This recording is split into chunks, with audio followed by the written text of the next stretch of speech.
The Tyre Sensors Not Detected error in your 2018 Ford B-Max indicates a problem with the tire pressure monitoring system. This system uses sensors in each wheel to wirelessly transmit tire pressure data to the car's computer. The error, often shown as DTC C1A01, means the ECU cannot communicate with one or more sensors.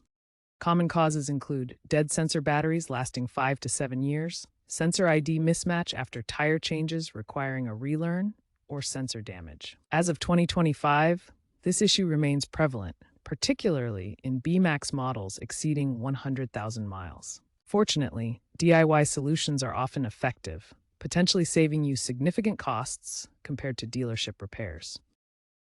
Attempting a TPMS Relearn is the first step.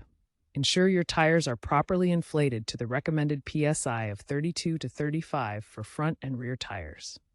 Turn the ignition to the on position without starting the engine. For auto detection, drive the vehicle at 25 to 30 miles per hour for 10 to 20 minutes in a straight line. This allows the system to automatically detect and relearn the sensor IDs. Alternatively, use a TPMS reset tool from brands like Autel or Foxwell.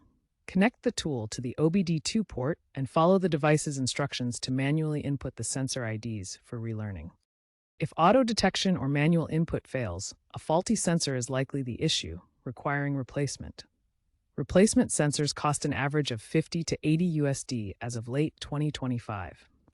After replacing the sensor, repeat the relearn procedure. Consider watching a YouTube tutorial from channels such as Scotty Kilmer for a visual guide.